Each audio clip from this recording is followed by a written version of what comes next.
Muy buenos días, estimada audiencia. Hoy hemos desde la Cámara de Comercio, Turismo, Industria y Agricultura de Pérez Celedón establecido este espacio a través de esta plataforma de Facebook con un objetivo muy importante, que es poder abordar un tema que también es muy vinculante para el comercio de Costa Rica y que indudablemente tiene nuevos temas que es necesario que tanto el comercio como el usuario conozcamos. Para ello, bueno, hoy tenemos nos acompaña el licenciado Ariel Castro Meléndez de la firma de abogados Rojas Robles, especialistas tributarios, y a través de este espacio vamos a ir abordando diferentes consultas, ¿verdad?, que hemos preparado y que también tienen que ver con el tema. Entonces, bienvenido, Ariel, mucho gusto.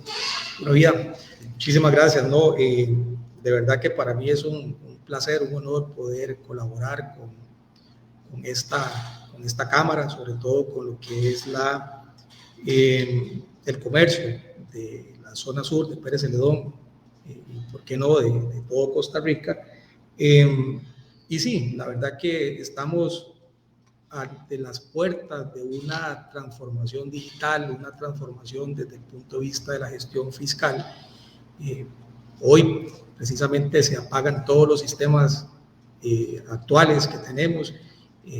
Va a haber un impasse ahí para que a partir del 6 de octubre pues iniciemos ya con el nuevo tema de TribuCR. Entonces creo que hoy es una oportunidad bastante buena, bastante bonita para poder aclarar dudas, mitos sobre este tema del Simpemóvil y, ¿por qué no?, de algunos otros temas que sean de interés, ¿verdad?, para el comercio y para la gente que nos va a ver hoy. Muy bien, excelente. Entonces, para iniciar, vamos a dar algunas indicaciones, especialmente a quienes se conectan y nos siguen, sobre inquietudes o dudas que quieran que abordemos durante el espacio que vamos a estar compartiendo. La idea es que nos hagan ahí en la opción de comentarios, nos comenten y nosotros vamos a ir abordando en la medida de nuestras posibilidades, ¿verdad?, también esas inquietudes. Entonces, bueno, para iniciar tenemos el primer bloque que se refiere al contexto de Hacienda Digital y TribuCR, ¿verdad? Entonces, bueno, ¿qué significa TribuCR, Ariel? ¿Y qué es todo esto en Hacienda Digital? Ok, bueno, perfecto. Bueno, tal vez ahí nada más un punto importante, como lo dijo, lo acaba de decir el compañero, cualquier consulta pues pueden dejarla ahí en la parte de comentarios.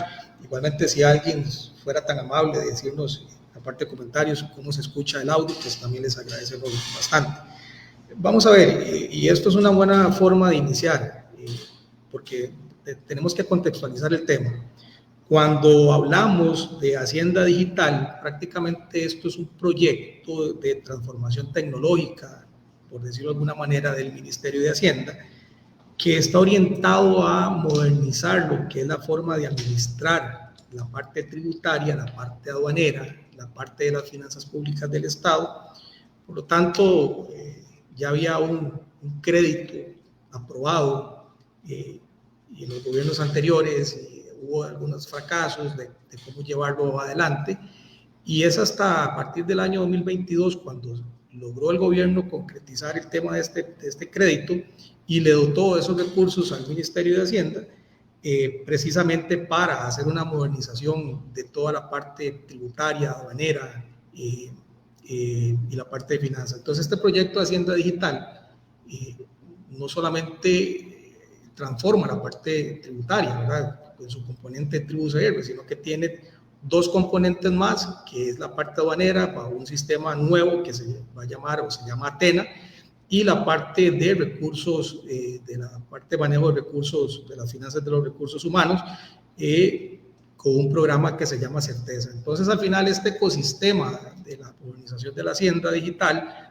y de la Hacienda Pública prácticamente consta de tres proyectos, ¿verdad? TribuCR, que inicia a partir del 6 de octubre, seguido por el tema de Atena, que es la parte aduanera, y la parte de Certeza, que es la administración o la centralización de las finanzas de recursos humanos por parte de Hacienda, ¿verdad?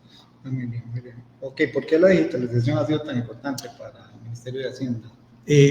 Vamos a ver, con este tema de TribuCR, ¿verdad?, siendo TribuCR el cerebro de toda esta transformación digital, TribuCR lo que hace es que integra todos los sistemas que actualmente se encuentran dispersos, ¿verdad? Entonces, TribuCR lo que viene es hacer un reemplazo de plataformas como el ATV, como el Travi, como el EDI7, como el Declara, y lo que hace es centralizar toda esa gestión de la administración tributaria, centralizarlo en un solo sistema. Entonces, ¿qué es lo que ha pasado a través del tiempo con este asunto de la transformación digital y todo este tema de la digitalización en los procesos de la administración tributaria?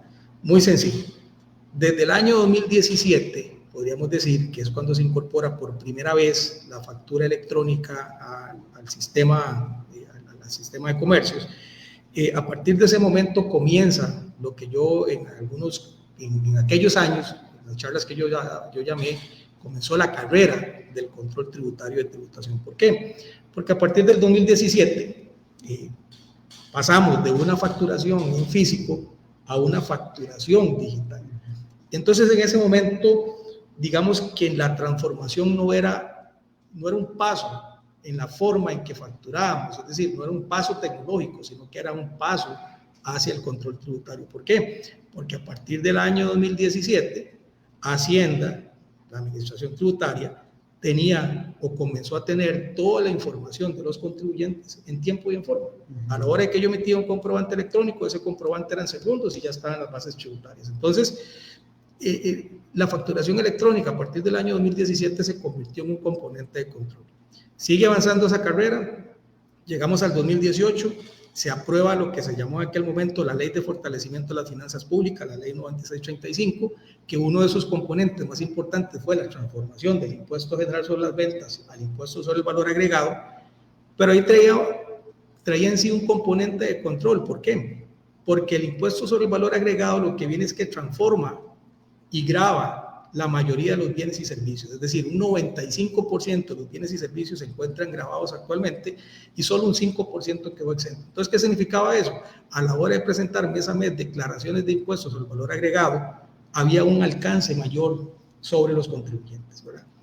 Siguió la carrera esta y se incorpora por primera vez el registro de accionistas. Sí, ya sabemos que el registro de accionistas es la información que le estamos dando al Banco Central sobre quiénes son nuestros socios, de cuáles sociedades están. Entonces, ya se comienza a ejercer un poco más de presión, la Hacienda tener un poco más de información, sigue avanzando, se incorporan los códigos CABIS, que es muy importante, ahorita voy a decir cuál es el efecto de estos códigos CABIS, y a la hora de incorporar los códigos CABIS, ¿qué logra la administración? Centralizar y unificar la venta de bienes y servicios, es decir, que el mismo código que utiliza, para poner un ejemplo, una ferretería en la zona norte es el mismo código que va a utilizar una ferretería en la zona sur. Entonces, comienza a centralizarse y a unificarse esa codificación respecto a la venta de bienes y servicios para darle una mayor trazabilidad, ¿verdad?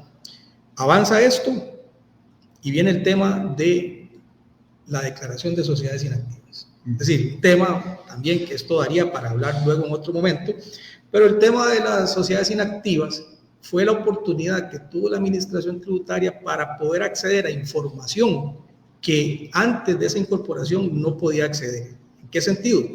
Poder acceder a todo ese tipo de sociedades que tienen bienes inscritos en su nombre, pero no tienen actividades económicas. Entonces la pregunta en este momento era, bueno, ¿cómo hacen esas sociedades inactivas para tener un bien inscrito si no genera actividad económica? ¿Quién financió? ¿Cómo llegó ese bien ahí? ¿Con qué dinero se hizo? O sea, entonces, vea que ya el control, ya a partir del 2023 que se incorpora esto, el control ya se volvió más rígido, ¿verdad?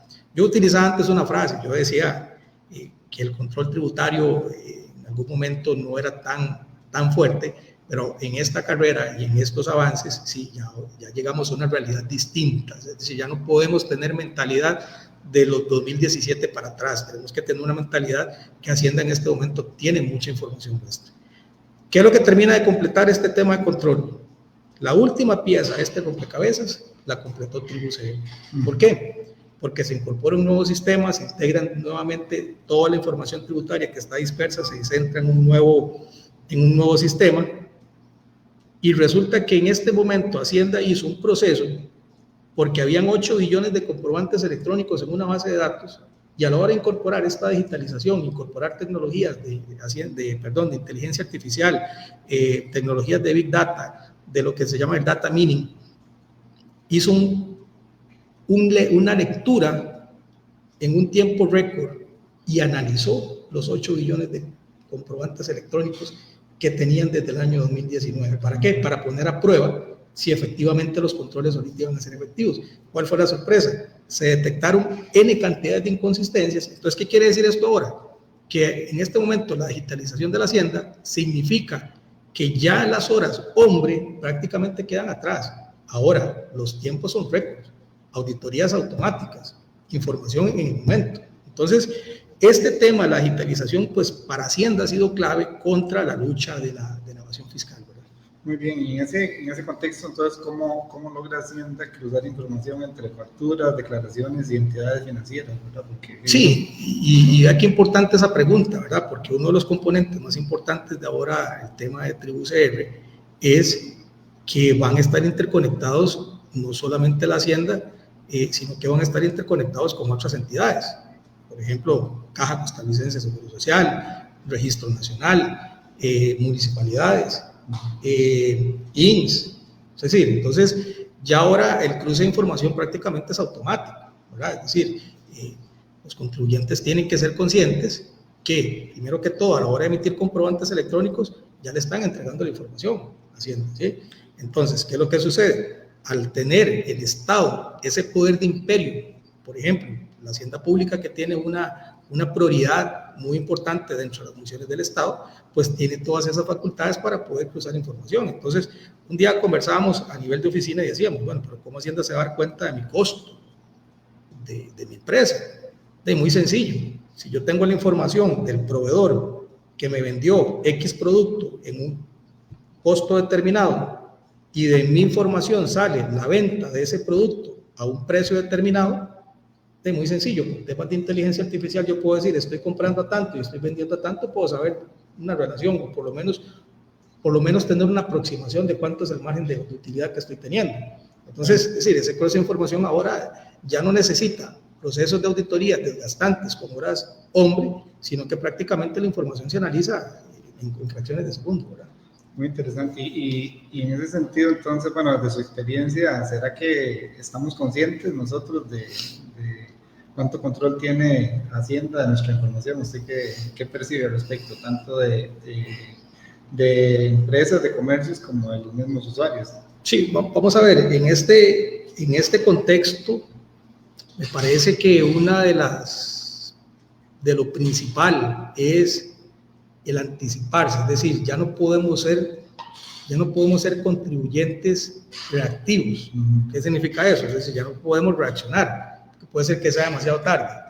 Ahora tenemos que volvernos preventivos, es decir, desde el punto de vista de asesoramiento, desde el punto de vista de profesionales en contabilidad, desde el punto de vista de nosotros como abogados tributarios, tenemos que ser conscientes que ya el cruce de información, el alcance del poder tributario, el control tributario es diferente y va a ser diferente. Entonces, la gente, los comercios, los profesionales, los comerciantes, los empresarios, tienen que hacer conciencia de que ya en este momento ya no es, por llamarlo metafóricamente, ya no es el juego del gato y el ratón. Sí, el gato que anda detrás del ratón. No, ahora más bien es diferente. ¿Por qué? Porque una de las cuestiones que tuve la oportunidad yo hace 4 o 5 meses, tuve la oportunidad de estar en el lanzamiento oficial de la plataforma, viendo cómo iba a funcionar, y uno de los temas que yo más me ocupo, que es el tema de auditorías tributarias, la forma de que ahora se va a auditar es una forma totalmente diferente a la que conocemos, porque antes, ¿cómo era el proceso de auditoría? Hacían un requerimiento de información, me pedían la información, yo aportaba la información a Hacienda, Hacienda revisaba la información, continuaba haciendo requerimientos, etcétera, y al final determinaba si había un impuesto por pagar, hacía una determinación. Lo que pasa es que ahora las auditorías van a ser constantes, automáticas. Sí, ya tal vez no me van a mandar ya tal vez no me van a mandar un requerimiento de auditoría genérico, sino que me lo van a mandar directamente focalizado. Señor contribuyente tal, hemos detectado que entre tales comprobantes y tales comprobantes existe una diferencia, por lo tanto necesitamos que nos aclare. Entonces, la auditoría y ese control ya no va a ser de manera estacional, sino que ahora se va a volver de una forma más automática y más permanente, ¿verdad? Entonces, esa es la conciencia que la gente tiene que hacer, que ya el control en que estamos ahorita ya no podemos tener nuestros pies en el año 2017, sino que ahora sí tenemos que tener y estar prácticamente parados en el año 2025. Súper, muy bien, muchas gracias. Agradecemos también a quienes nos siguen a través de las plataformas, ¿verdad? Es indudablemente un tema muy interesante, como decíamos. Bien, el otro gran tema, Simpe Móvil en facturación electrónica 4.4. Todo un tema al respecto, qué es Simpe Móvil y cómo funciona para comercios profesionales y consumidores. Si nos puede aportar al respecto. Sí, vamos a ver, el Simpe Móvil es un servicio, ¿verdad?, que ofrece, que puso a disposición el Banco Central, que lo que permite es el traslado de fondos entre cuentas bancarias de diferentes entidades bancarias, ¿verdad? Esto se asemeja igual a una transferencia bancaria, porque en el fondo es lo mismo. O sea, bueno, ¿cuál es la diferencia? Una transferencia bancaria, lógicamente tenemos nosotros que registrar una cuenta de la persona y a través de esa cuenta pues hacer el traslado de fondos. Mientras que el Simpe Móvil lo que prácticamente utiliza es una referencia de un número telefónico que está ligado a una cuenta bancaria, pero a través del número telefónico es donde se hace esa transferencia de fondos, ¿verdad? Entonces, de fin de cuentas es una transferencia bancaria, solamente que es más ágil, en un tiempo real más corto y pues obviamente utilizando como referencia un número telefónico. Por lo tanto, en este momento la utilización de un Simpe Móvil es mucho más atractivo que una cuenta bancaria.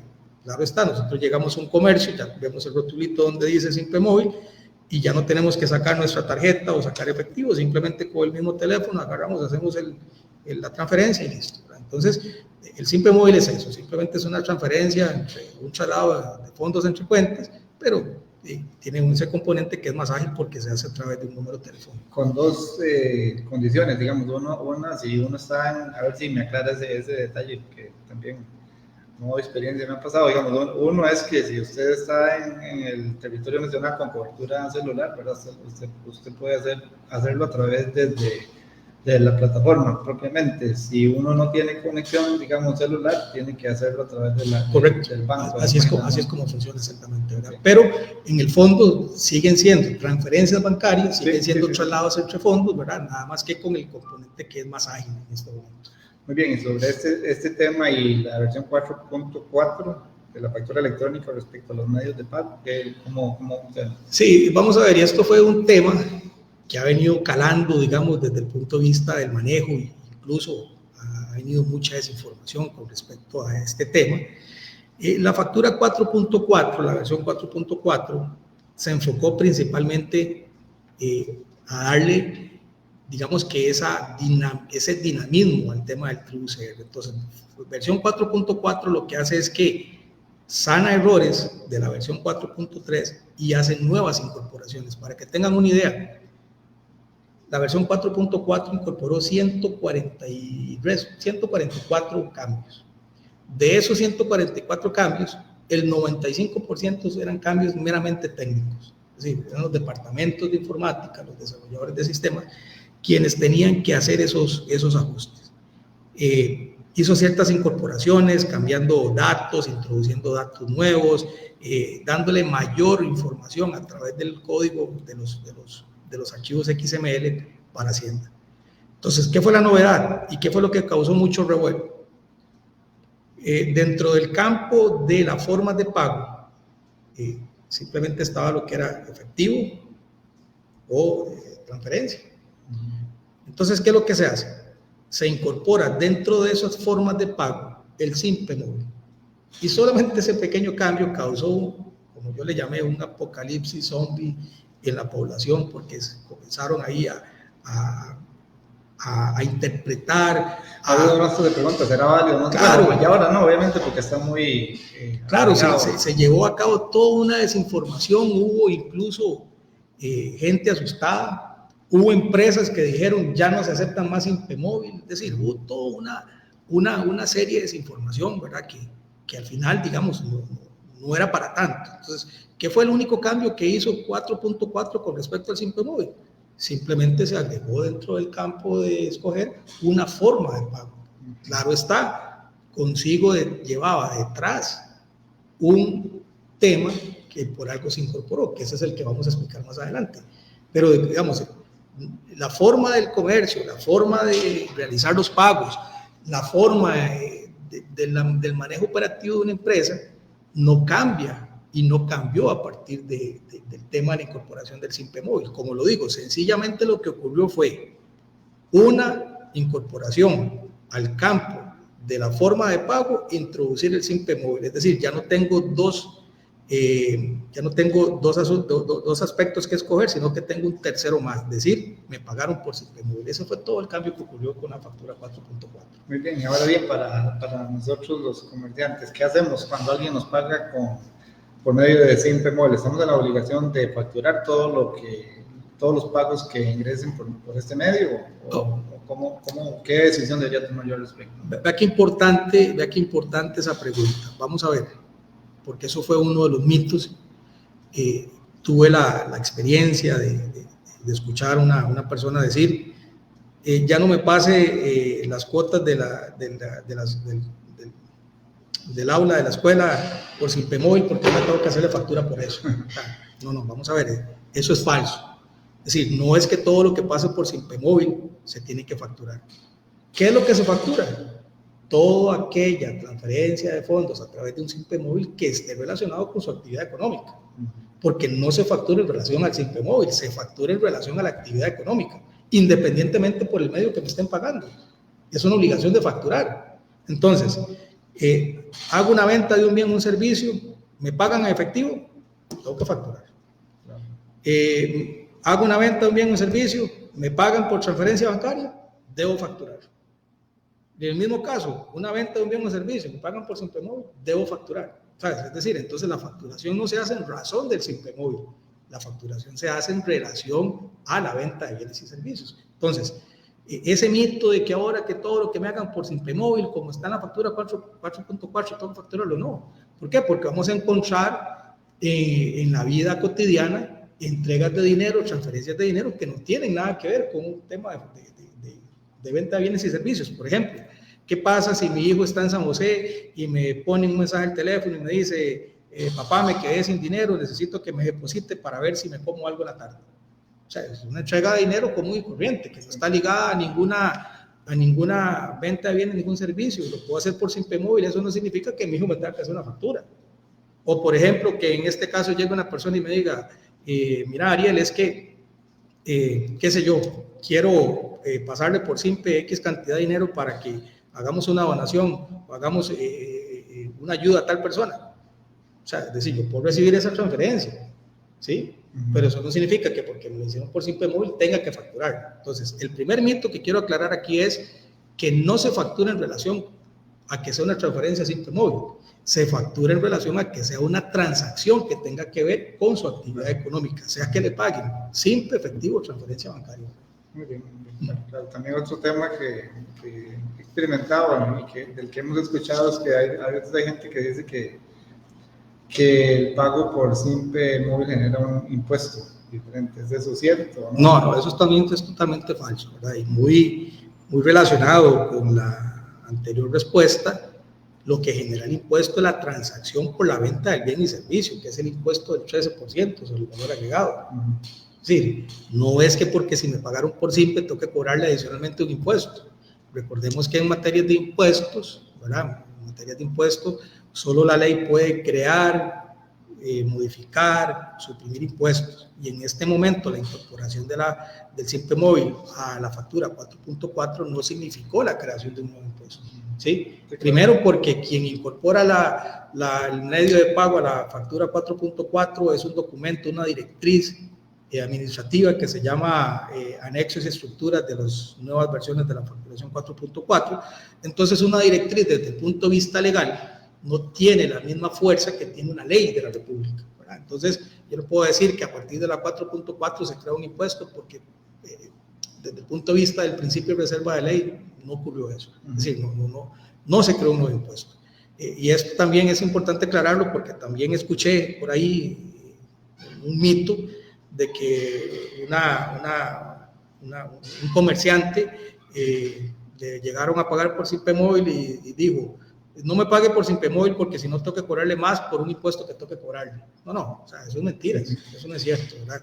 Es decir, el único impuesto que se paga a través de una venta de un bien o un servicio, independientemente por el medio en que me estén pagando, es el impuesto del 13% sobre el valor agregado. Pero de ahí que porque yo hago un pago por Simpe Móvil se haya creado o haya nacido una nueva obligación tributaria, es decir, un nuevo impuesto, eso es totalmente falso. Muy bien, muchas gracias por la claridad en el desarrollo de los temas que hasta ahorita hemos expuesto. Recordemos que si hay alguna duda, aparte de las que hemos abordado acá, entonces no podemos también... Por acá hay una pregunta, okay. Hay dos preguntas, vamos a irlos abordando. Dice, buenos días, saludos don Ariel. Pregunta, ¿qué pasa con el régimen simplificado que da voluntario el comprobante electrónico? ¿Está obligado a emitir tiquete electrónico por cada Simpe o solo cuando lo piden? Y eso es una pregunta muy buena, muy interesante. Vamos a ver. El régimen simplificado sí es un régimen especial, que es un régimen que está diseñado para comercios minoristas, ¿sí? Lo que pasa es que el régimen simplificado tiene la excepción por ley de que no están obligados a emitir comprobantes electrónicos. Sin embargo, esta regla de que no emiten comprobantes electrónicos, porque esa es la regla general, tiene una excepción, que cuando voluntariamente deseen emitir comprobantes electrónicos, ellos se pueden inscribir bajo un usuario que se llama emisor receptor no confirmante, ¿sí? Entonces, esto es que voluntariamente ellos pueden emitir comprobantes, pueden recibir comprobantes, pero no tienen que confirmar, ¿verdad?, los comprobantes electrónicos. Entonces, ¿qué es lo que sucede acá? Voy exactamente a lo mismo.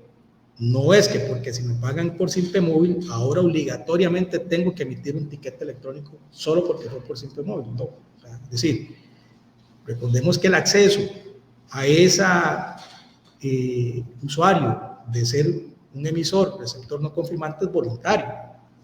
¿Y esto por qué sucedió? Porque en aquellos momentos cuando el régimen simplificado quedó, digamos que fuera de los obligados tributarios para emitir factura electrónica, muchas empresas que tenían ruteos, los agentes de ventas, al llegar a un establecimiento de alimentos, las famosas sodas, les pedían la factura electrónica, y como ellos estaban inscritos en régimen simplificado, decían: no tengo factura electrónica. Entonces, mucha gente dejó de visitar esta soda porque no emite comprobante electrónico, y me voy para la de frente que sí emite comprobante electrónico, ¿verdad? Entonces, empezó a haber una desigualdad y una cuestión ahí. Entonces, se creó este usuario, esta condición, emisor receptor no confirmante de forma voluntaria. Entonces, ¿qué sucedió? Que muchos de estos comercios emiten voluntariamente ese comprobante electrónico, o sea, la factura, o sea, el tiquete electrónico, que eso es un punto muy importante que ahorita voy a aclarar, que es una factura y que es un tiquete. Pero independientemente de por qué medio me lo estén pagando, si la persona que está consumiendo el servicio necesita un tiquete o una factura electrónica, vuelvo y repito, independientemente por el medio que le estén pagando, debe de emitir, sea factura o sea tiquete. O sea, ¿qué quiero aclarar con esto? No es que el régimen simplificado de aquí en adelante está obligado a emitir por fuerza tiquete electrónico solo porque le pagan por Simpe Móvil. ¿Por qué? Porque recordemos que el acceso a ese usuario de emisor receptor no confirmante es voluntario. ¿Qué significa voluntario? Que yo puedo decidir si entro y puedo decidir salir.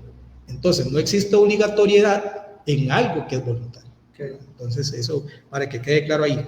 Tenemos otra pregunta que dice: ¿puede comentarnos además el tema de la factura como para el REA y régimen simplificado? Sí, es lo mismo que acaba de decir ahorita, ¿verdad? Es decir, recordemos que hay un reglamento, en este caso el régimen especial agropecuario, que establece reglas sobre el tema de facturación. Vamos a ver, ¿y qué es lo que quiero dejar claro en esta mañana? Que no es que el Simpe Móvil me establece una obligación per se de facturación, no, sino que las mismas reglas que vienen siguiéndose, porque las leyes no han cambiado, sobre la voluntariedad de emitir un comprobante electrónico cuando no estoy obligado a emitirlo, se mantienen exactamente igual, independientemente en el medio que me están pagando. Sí, ahí tenemos otra pregunta que dice: ¿uno como empresa le puede pedir a un proveedor del régimen simplificado que emita factura electrónica? Sí, es lo que acaba de decir, ¿verdad? Es decir, el régimen simplificado tiene esa voluntariedad de emitir comprobante electrónico. Ahora, ¿qué pasa si llego a un comerciante que es régimen simplificado que no emite comprobante electrónico porque voluntariamente no se adherió a ese usuario? No pasa nada, porque recordemos que existe el mecanismo de que entonces el contribuyente de régimen general que accede a un bien o un servicio de un contribuyente de régimen simplificado tiene la posibilidad de emitirse o autofacturarse, lo que le llamamos nosotros con una factura electrónica de compra, para poder respaldar esa compra de ese bien o servicio. Hay otra consulta ahí sobre el pago, el beneficio de crédito. Si por ejemplo, usted da crédito en el recibo, usted debería anotarlo. Usted, porque normalmente, digamos, no se especifica la forma de pago. Puede ser que sea a través de transferencia, tarjeta o inclusive simple. ¿Eso se debería de mencionar en el recibo o únicamente se hace mención en la Sí, y eso es una pregunta muy interesante porque, vamos a ver, y también esto es un asunto de ir comprendiendo e irle siguiendo los pasos al tema de la digitalización. Es obvio, digamos, que no todos los temas fueron abarcados o probablemente sí fueron abarcados, pero vamos a ver, y así mismo lo ha dicho Hacienda, el tema del 6 de octubre, que entra a Tribu CR, no hubo espacios, y ahí está el gremio de contadores, de testigos, no hubo espacio para entrenamientos, sino que prácticamente vamos a ir a la guerra sin conocer qué viene después. Entonces este tema también, porque van a haber casos, sí, es un tema casuístico, y que van a haber circunstancias que a través de esa prueba y error se van a ir enderezando en el camino. Y yo considero que esto es exactamente lo mismo, es decir, yo vendo de crédito, mi factura sale de crédito. Entonces, ¿qué es lo que pasa? Si posteriormente me pagan por simple, o me pagan en efectivo, me pagan por transferencia, ya no hay opción de cómo se le puede enterar esa condición al fisco. ¿Por qué? Porque lo que se emitió inicialmente fue la factura de crédito. Pues obviamente al ser de crédito no hay un pago, pero lo posteriormente, si me pagan esa factura, en este momento se entere de qué medio me están pagando. Entonces estos son los famosos casos, son las zonas grises que quedan ahí, que a través del tiempo Hacienda probablemente va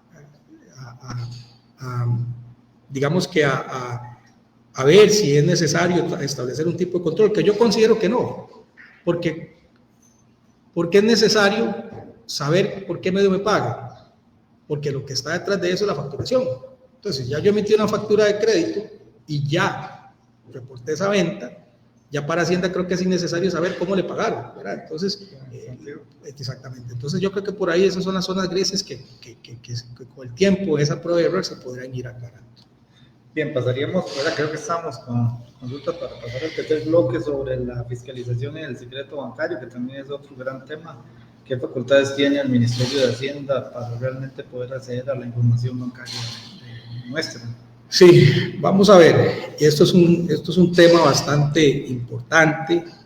Voy a tratar de hacer una explicación muy abierta, muy transparente, ¿verdad? Porque esa es la idea, dar información, brindar información bajo la experiencia, bajo el conocimiento.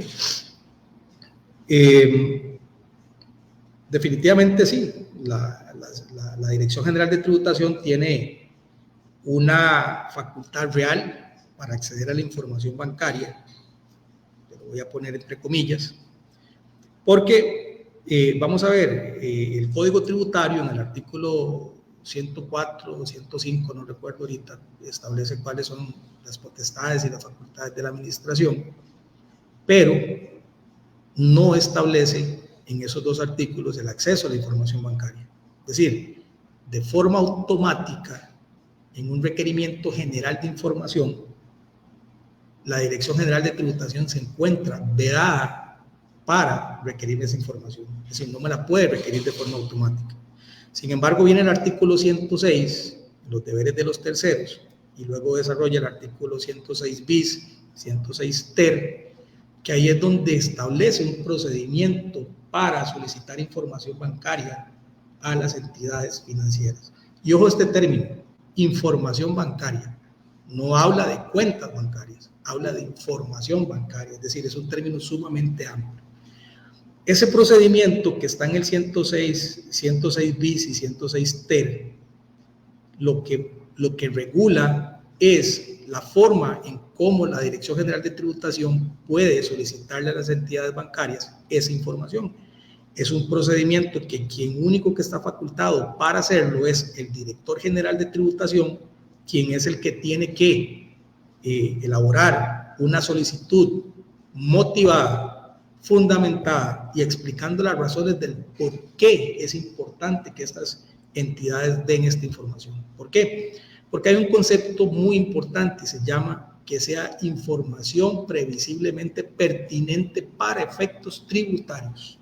Porque recordemos que en unas cuentas bancarias puede haber información personal, no necesariamente, y ahorita voy a hacer una aclaración ahí, no necesariamente las cuentas se utilizan para un tema de empresa. Entonces, a la hora que Hacienda tiene esa puerta abierta a pedirme información bancaria, puede acceder a todas las cuentas, en caso que se autorice, porque el concepto es muy amplio. Entonces, el director general hace una solicitud motivada, fundamentada, explicando las razones del por qué considera que esa información que está en poder de las entidades financieras es previsiblemente pertinente para efectos tributarios, se lo hace a un juez contencioso administrativo.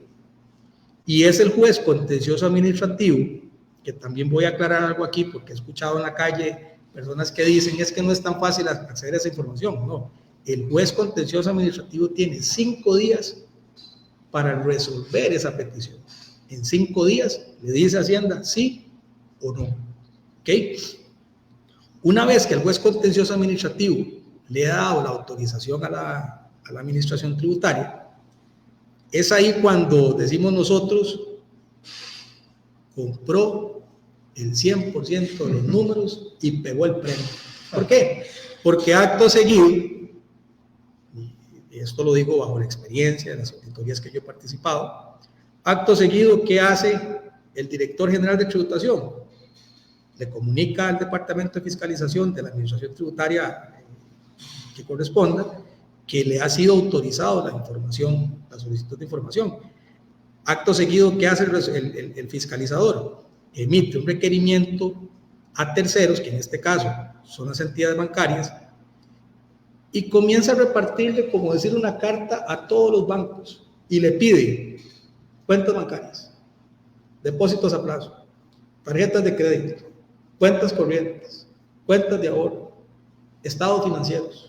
Es decir, le dice toda la información de este contribuyente de información financiera que usted tenga en su poder, la necesito, porque ya un juez me autorizó. Entonces, la facultad, exactamente, la facultad que tiene la dirección para acceder a esa información bancaria es real, ¿sí? Sin embargo, ahí es donde viene el tema, que ahorita lo vamos a ver. Recordemos que existe un secreto bancario, que es ahorita algo que quiero profundizar ahí. Sí, está viendo que está esa consulta. Inclusive la siguiente también tiene que ver con la explicación que usted está dando sobre el acceso que realmente tiene tributación a nuestras cuentas o movimientos, ¿verdad? Entonces realmente tiene que haber un proceso, ¿verdad? Que respalde ese... Sí, exactamente. Vamos a ver. Tributación puede ver mis cuentas y movimientos en cualquier momento. No, por eso explicaba, porque no es una solicitud de información automática de primera mano. Es decir, tiene que haber primero un procedimiento de fiscalización, ¿verdad? Que eso es un punto muy importante. Entonces, no es que tributación tenga ese poder o esa facultad que acaba de explicar de una forma automática, sino que tiene que haber un proceso de fiscalización para que el director general de tributación haga, digamos, esa motivación, esa justificación, que exponga los motivos por el cual necesita esa información, precisamente por el tema del secreto bancario, ¿verdad? Entonces, para que quede claro en este momento, en esta mañana, ese acceso y esa facultad real no es automática, es solamente bajo un proceso, digamos, de fiscalización, bajo un procedimiento que el contribuyente esté siendo sometido a través de alguna administración tributaria. Por lo tanto, es un poder y una facultad real, sin embargo, no es automática. ¿Y cómo se debe interpretar que el secreto bancario no es absoluto?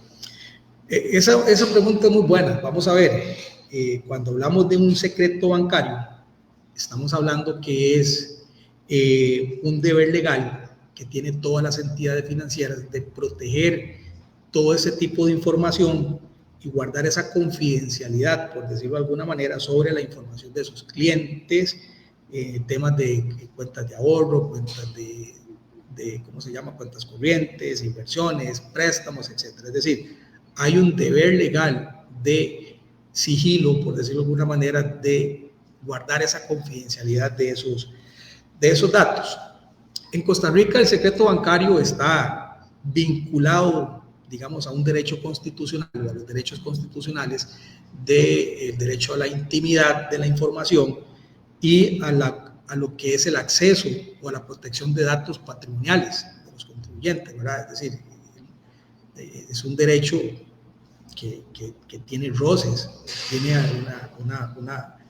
una vinculación directa con la Constitución, y que ese secreto bancario prácticamente lo que protege precisamente es esa información tan confidencial, ¿cómo se llama? Esa intimidad de la información, y protege también, pues, también la intimidad patrimonial de los contribuyentes, ¿sí? Sin embargo, la línea de la Sala Constitucional lo que ha dicho es que el secreto bancario no es absoluto. Es decir, el secreto bancario puede ceder o ser flexible ante el interés público. Sí, por ejemplo, en el caso que se explicó. Exactamente. Entonces, a pesar de que mi información goza de un secreto bancario, ¿sí?, que es la obligación legal de las entidades financieras de guardar esa confidencialidad de datos, sin embargo, el secreto bancario, sí, vamos a ver, si yo voy en este momento a un banco a pedir su información financiera, ahí el secreto bancario protege esa confidencialidad, o protege frente a usted, siendo funcionario bancario, de divulgar información de clientes y de acceso de personas que usted tenga. Sí, ahí el secreto bancario, eso es lo que protege el secreto bancario. Pero que ha dicho la Sala Constitucional, el secreto bancario no es absoluto, porque este secreto bancario puede ceder ante el interés público. Entonces, ¿qué es lo que sucede? La hacienda pública, pues estamos claros que es el interés público más... Pero es el único caso, porque también si es un proceso judicial... Sí, también, ¿no? Sí, es un proceso judicial, digamos, de forma privada. Sí. Exacto, solamente que ya sea, vamos a ver, un proceso, por ejemplo, hablemos del tema de los delitos de legitimación de capitales, ¿verdad? Es decir, es un delito que es considerado dentro del régimen, digamos, de delincuencia organizada, de todo este tipo de asuntos graves, de interés público, que es de interés público, exactamente. ¿Por qué? Porque ¿qué es lo que protege? ¿Cuál es el bien jurídico tutelado? Lo que busca protegerse en un delito de legitimación de capitales, el orden socioeconómico, pero no el orden socioeconómico suyo ni mío, sino el orden socioeconómico del país como tal, ¿verdad? Entonces es de interés público. Entonces por eso es que se dice que el derecho o el secreto bancario no es un derecho absoluto, sino que cede y puede ser flexible ante el interés público, ¿verdad? Muy bien. Acá tenemos una consulta. Dice, ¿podría explicar en qué consiste el datáfono en referencia al tipo de información que se remite al Ministerio de Hacienda? Qué interesante esa pregunta, porque un día de estos, precisamente leyendo un oficio reciente de la Administración Tributaria, ¿verdad?, decía que tener datáfono no era obligatorio, a pesar de que en el año 2016 se estableció que los contribuyentes debían de aceptar como forma de pago el pago con tarjetas, ¿verdad? Sin embargo, un oficio reciente estableció que el uso del datáfono no era obligatorio. Así está. Sí, y ahí es un tema que, bueno, yo voy a dar la tarea de indagarlo un poquito más, ¿verdad? Porque, vamos a ver, hay una ley que estableció el uso del datáfono como forma de pago. Incluso un transitorio de esa ley, es que ahorita no recuerdo el nombre de la ley, pero fue en el año 2016, que estableció el plazo máximo ya para que los comercios tuvieran el datáfono ya en funcionamiento. Pero ahora este oficio dice algo, me parece que es contrario, hay que analizarlo un poquito más. Lo cierto del caso es que el datáfono prácticamente también es como un intercambio de información automática. ¿Por qué? Porque todas las entidades financieras que administran ese tipo de datáfonos tienen la obligación mensual de darle información a la Hacienda sobre las transacciones que pasan por medio de esos datáfonos. Entonces, con acceso directo exacto, a las retenciones. Exactamente. Por eso es que hay retenciones, por eso es que hay todo este tipo de mecanismos tributarios como beneficios de tener retenciones directamente a cuenta para pagos de impuestos, etcétera. Pero en sí el datáfono es un intercambio prácticamente automático de información entre las transacciones del contribuyente y Hacienda, ¿verdad? Sí. Bien, estamos muy bien, estamos ya con preguntas de cierre. Por ejemplo, ¿cómo el Ministerio de Hacienda detecta si una transferencia por medio simple obedece a una transferencia personal o a una transferencia vinculada a un negocio comercial? Sí, vamos a ver, esa es una buena pregunta, porque precisamente ligado al tema del secreto bancario, y que no es un derecho absoluto, ¿verdad? Porque es de frente a interés público, yo creo que ahí es donde va a estar el reto, porque esto nace, y voy a aclararlo de una vez, esto nace con la famosa información de que ahora me van a fiscalizar si tengo más de 100 simples al mes, ¿verdad? Y aquí lo que quiero aclarar es lo siguiente. Vamos a ver, el tema de los 100 simples al mes, eso nace en una entrevista que se le hace al director general de tributación, a don Mario Ramos, y a él le preguntan qué va a hacer Hacienda con esa información de los simples, que si lo que pretende es fiscalizar. Y don Mario Ramos lo que dice es que probablemente sí, que ese es el sentido de incorporar el simple móvil para darle trazabilidad a este tipo de ¿cómo se llama?, de transferencias, dado que en el país en este momento pueden haber más de 8, creo que había leído un dato ahí, no sé si eran 8,000 millones, o no recuerdo ahorita, de transacciones al año por simple. O sea, es exagerado lo que la gente usa simple, pero recordemos que puede ser que el 60-70% correspondan ¿cómo se llama?, asuntos empresariales, y otro gran porcentaje pues es meramente personal. El tema es que el director lo que dijo es que había una forma en que ellos habían detectado que la gente estaba evadiendo impuestos. Entonces él dijo que una de las formas que probablemente Hacienda vaya a implementar sea la fiscalización a contribuyentes que tengan más de 100 simples al mes. ¿Sí? Pero vamos a ver, eso fue un supuesto que él dijo en una entrevista, pero en la práctica eso todavía no está. Seguro bien. Ahí es donde, por eso es que ligado a esta pregunta, que cómo Hacienda va a saber que es una transacción comercial y que es una transacción personal, ahí es donde está el reto.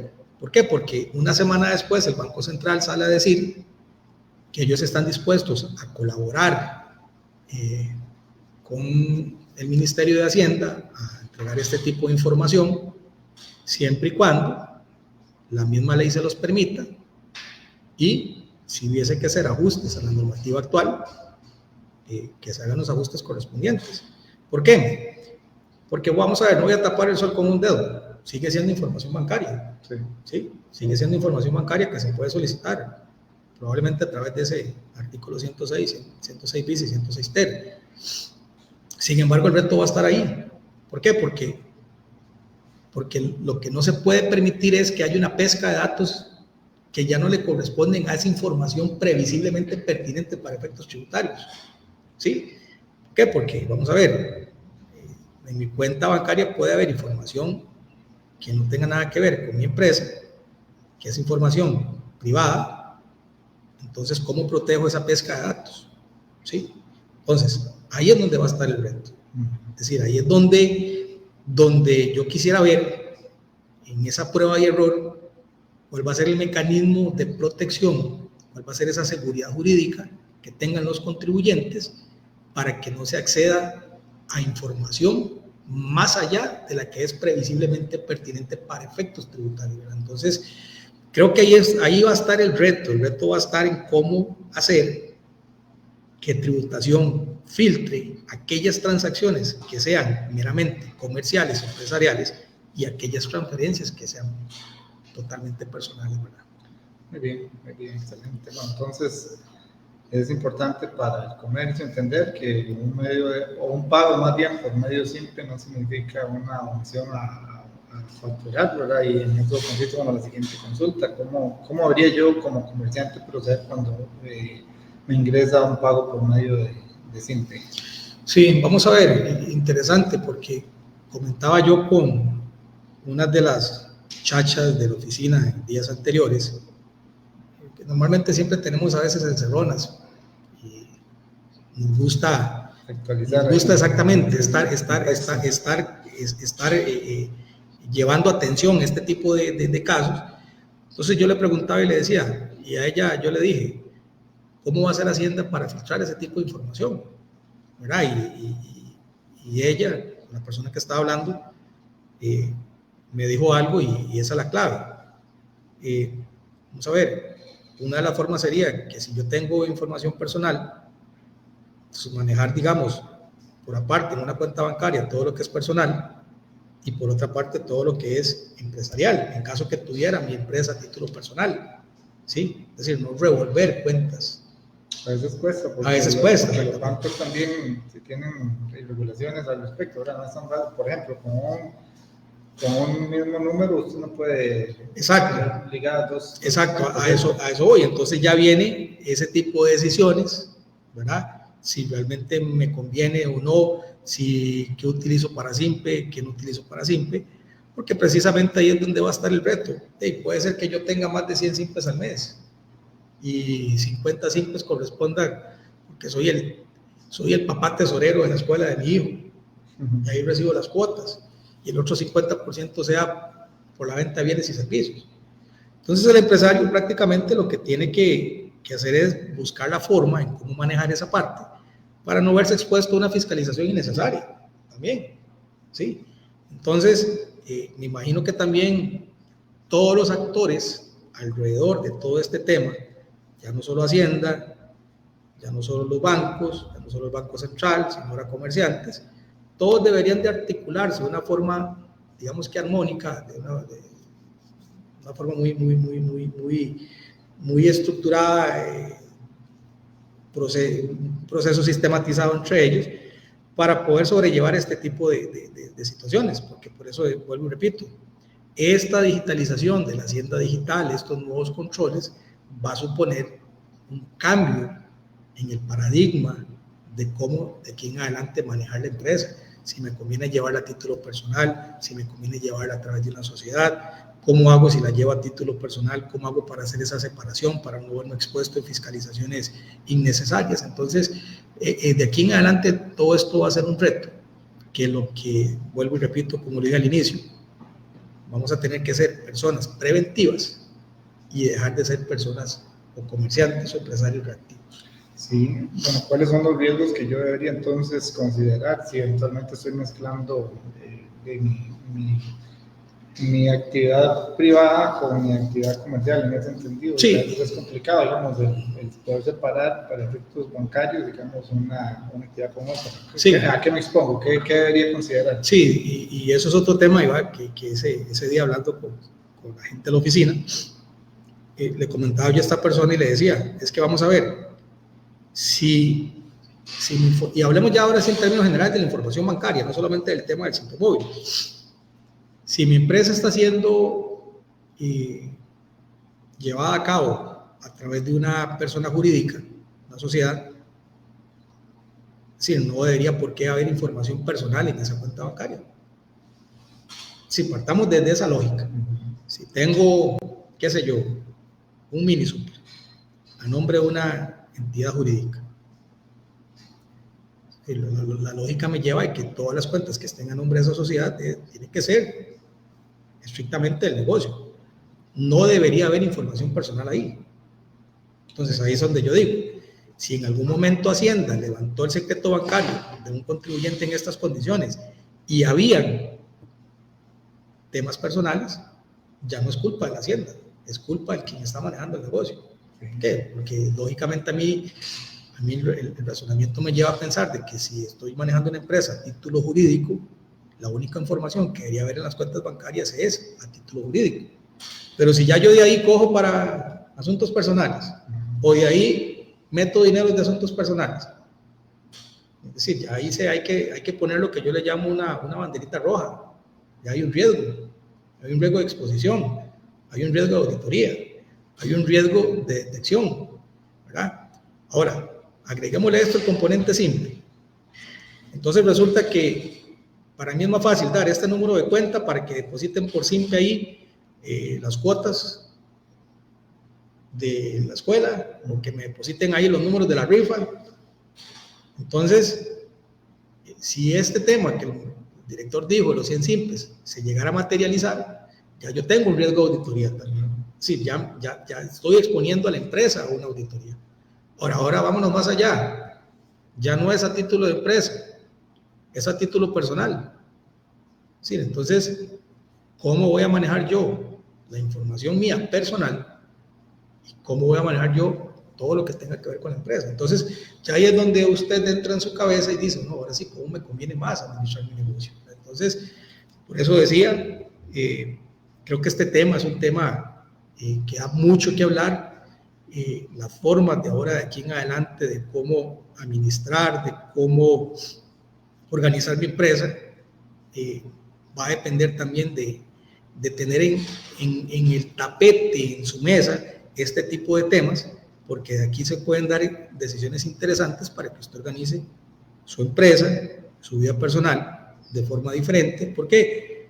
Porque detrás de todo esto, de mi empresa, de mi vida personal, de mis cuentas bancarias, llamémoslo así, detrás de todo esto vamos a tener una hacienda pública que ya está digitalizada, con mejores controles, con mejores cruces de información, con mayor acceso a información y con información que prácticamente podría utilizarla en nuestra contra en caso de, pues, vamos a ver, no estoy poniendo una etiqueta de que todo lo que hacemos esté mal, sino que es información que si estamos haciendo las cosas malas, pues es una información que va a salir a flote en cualquier momento de una forma más ágil, más rápida y más analizada que antes de esta digitalización, ¿verdad? Sin duda alguna un gran reto para el comercio especialmente, ¿verdad? Porque, digamos, uno lo interpretaría como que cada día va más, se complica más el contexto económico, digamos, y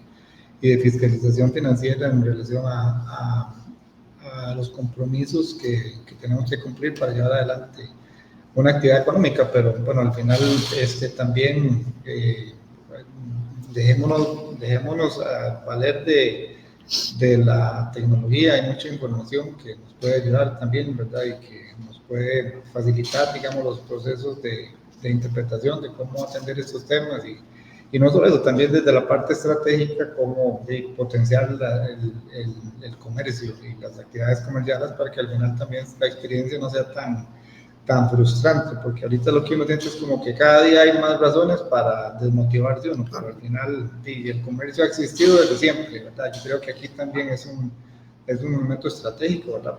Para pensar y replantear y reestructurar, y bueno, de parte nuestra, como organización, sí estamos haciendo un esfuerzo importante. Esto es parte de ello, de poder informar, llevar información y también acompañar en procesos que sabemos son importantes para el comercio. Entonces, bueno, estamos cerrando, hemos pasado ya una hora, no sé si hay alguna... Sí, aquí hay una consulta muy interesante. Dice, mi empresa está con cédula jurídica, pero el simple registrado a título personal, ¿qué recomendación me darías? Sí, eso es muy importante, vamos a ver, y es un asunto que debe resolver lo más pronto posible. Tuve la experiencia de un caso de auditoría a una empresa y hubo un acceso a las cuentas bancarias, no solo de la empresa, sino también del socio, ¿sí? Y resulta que la auditoría era a la empresa, ¿sí? Fue a quien se le comunicó el requerimiento de información. Pero la información que encontraron en la cuenta bancaria del socio era más interesante y era más atractiva que las que estaban en las cuentas corrientes de la empresa. Entonces, al final la auditoría se enfocó, el 95% se enfocó en las cuentas bancarias del socio como tal. Al final, bueno, fue un caso, se ganó por el tema de que hubo una invasión a esa privacidad de ese socio cuando el requerimiento de información inicialmente era la empresa. Eso era un tema meramente legal. Lo cierto del caso es que para ejemplificar este caso que tuve con respecto a esta pregunta es justamente eso. Es decir, tengo una empresa a título jurídico, pero el SIP móvil está a mi cuenta porque es mi número personal. Entonces, ¿qué es lo que sucede acá? Que probablemente de una forma innecesaria la persona se va a exponer a una auditoría, digamos que innecesaria. ¿Por qué? Porque si se llegara a materializar el tema de los 100 simples, probablemente por ahí estaría la puerta de fiscalización. Y yo siempre doy este ejemplo. Si yo dejo entreabierta la puerta de mi casa para que Hacienda pase, Hacienda no va a ir solamente a ver la sala, probablemente vaya a los cuartos, vaya a la cocina, vaya al garaje, vaya a los baños. Entonces, la más mínima puerta, la más mínima ventana, los rayitos de luz que dejemos abierto, significaría un proceso de auditoría completo. Entonces, ¿qué recomendaría yo aquí? Yo siempre he recomendado, si yo tengo una canasta donde si yo tengo dispersos papas y chayotes, mejor tengo 2 canastas y en una canasta pongo lo que son papas y en otra canasta pongo lo que son chayotes, ¿verdad? Entonces, aquí la recomendación que yo le daría es, y yo hice la consulta al banco, usted podría sacar una línea telefónica en nombre de la empresa y liga ese número telefónico de la empresa directamente a la cuenta bancaria de la empresa para que todo comience mejor a canalizarse de esa forma, ¿verdad? Esa sería la recomendación más práctica.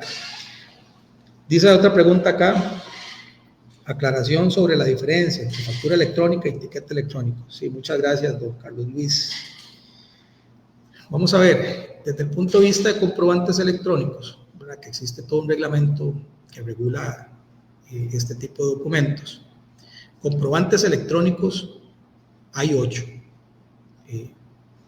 Factura electrónica de compra, factura electrónica de exportación, nota de crédito electrónica, nota de débito electrónica, tiquete electrónico, recibo de pago, y se me queda uno, mensaje de confirmación. Los comprobantes electrónicos están elaborados en formatos XML, y que eso es otro punto importante que ya lo voy a aclarar, ¿sí? Porque tenemos la representación gráfica, que es un comprobante emitido en PDF, que aquí es donde voy a hacer la primera aclaración. Para efectos tributarios, sea para respaldo de contabilidad, para respaldo de créditos, para respaldo de gastos deducibles, lo que es válido es lo que está en formato XML. Es decir, el PDF, la representación gráfica, desde el punto de vista tributario, no tiene ninguna validez. Más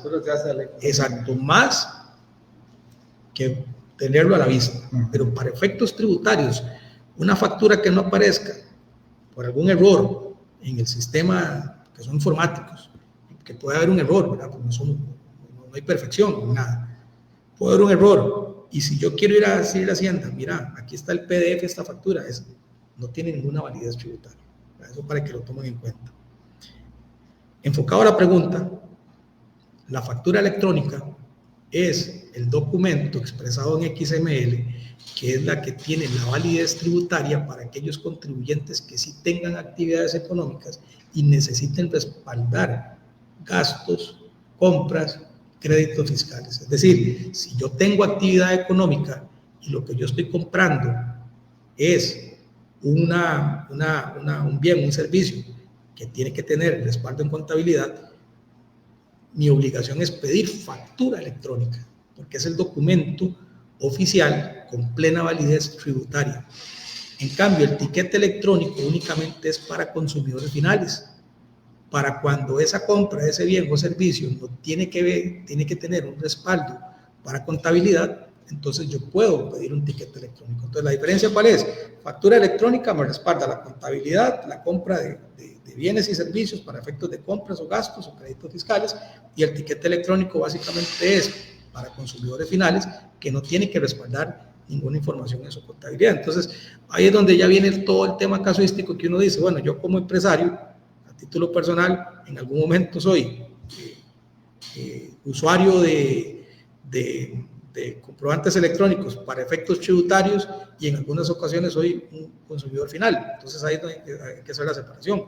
¿Esto por qué? Porque esto está muy ligado al tema de la confirmación de comprobantes electrónicos.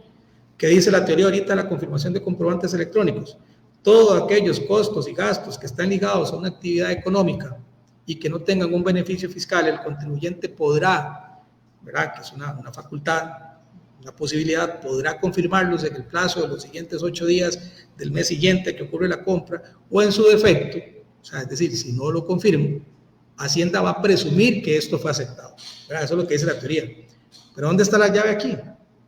Entonces, démosle vuelta a esa teoría. ¿Qué ¿Qué pasa si yo compro un bien, un servicio que no está ligado a mi actividad económica y además de eso no lo confirmo? ¿Qué dice Hacienda? Yo presumo que fue aceptado. Quiere decir que entonces va a formar parte, va a presumir Hacienda que va a formar parte de las declaraciones y de la contabilidad. Entonces le pongo este ejemplo. ¿Qué pasa si yo a nombre de la empresa o a nombre mío, como empresario físico, pido factura electrónica por las colegiaturas del colegio de mis hijos? Y si yo no hago esa confirmación o ese rechazo, que la confirmación es aceptación o rechazo, si yo no hago ese rechazo en esos 8 días, aplica el silencio presuntivo, Hacienda presume que lo estoy aceptando y Hacienda va a presumir que entonces la colegiatura de mis hijos forman parte de las declaraciones y forman parte de la contabilidad. ¿Qué me va a decir ahora con TribuCR? Fulanito de tal, hemos detectado que usted durante todos estos 12 meses hemos presumido que usted está aceptando esta colegiatura y usted está en un comercio, qué sé yo, un supermercado, y esta colegiatura no tiene relación con su actividad económica, venga, aclárenme eso. Entonces, a eso es lo que ya estamos expuestos actualmente. Creo que haya quedado claro el tema, porque sí es muy interesante y muy vinculante, la verdad, para estar en regla, ¿verdad? Con el nuevo régimen tributario. No sé, ¿hay más cosas? No, creo que no. Ariel, muchísimas gracias a usted y también al bufete Rojas Robles, ¿verdad? Por siempre ser tan accesible a esos temas tan importantes y pues de paso evidentemente están disponibles, ¿verdad? Para cualquier inquietud. Entiendo que también se va a dar seguimiento, ¿verdad? Más adelante si hay comentarios ahí que no podamos abordar ahorita. Sí, si en este momento la gente continúa haciendo comentarios y preguntas y ya hemos finalizado la transmisión, pues yo voy a tomarme el tiempo para hacer esas contestaciones. Aquí hay una última pregunta, dice, con respecto a la aceptación de facturas, ¿cómo quedaría? Sí, ¿verdad? Es lo que acabo de explicar. En caso que sean compras y gastos que estén relacionados con una actividad económica, también en la forma, un comentario muy personal, esa aceptación, o sea, ese proceso de aceptación quedaría de forma discrecional. ¿Por qué? Porque en caso de que no lo haga, Hacienda lo va a dar como válido. Lo que sí es un deber, o sea, una obligación de hacer la confirmación es cuando el gasto o la compra no esté ligado a la empresa. Entonces yo mejor obligatoriamente lo rechazo para que Hacienda no presuma que está formando parte de eso, ¿verdad? Y lo otro que dice la teoría es que cuando son costos y gastos que están ligados a mi actividad empresarial y que también cuentan con un beneficio fiscal, ahí ya no opera el silencio presuntivo, ahí sí obligatoriamente, siempre sí, debo de aceptarlo. ¿Por qué? Porque al estar ligado a una exención o una cuestión de un beneficio fiscal, Hacienda lo que va a decir es, yo no voy a presumir que lo está aceptando, dígamelo usted obligatoriamente, ¿verdad? Entonces así es como quedaría el tema de la aceptación. Excelente, muy bien. Y también invitar al comercio público en general, si hay algún tema de interés que deseen nosotros lo integremos en nuestro programa de Nexo Empresarial, pues ahí están nuestros contactos, con mucho gusto lo estaríamos integrando y posteriormente estaríamos abriendo otros espacios como este. Entonces, bueno, muchísimas gracias a quienes se conectaron y a ustedes nuevamente. No, muchísimas gracias también a las personas que se conectaron. De verdad que es un tema bastante amplio, es un tema muy rico para comentar.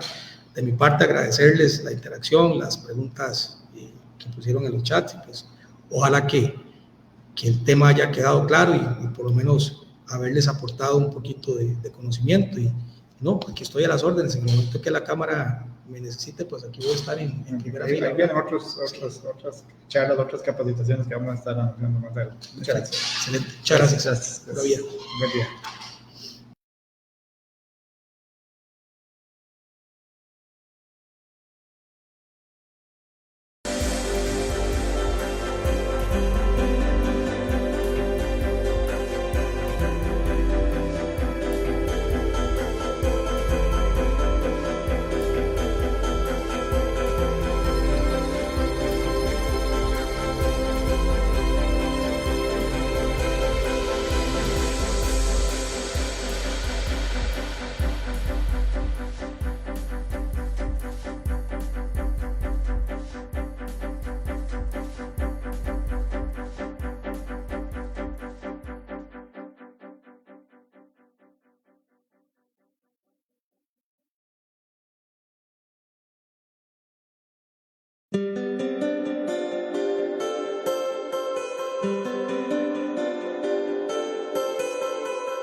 Thank you.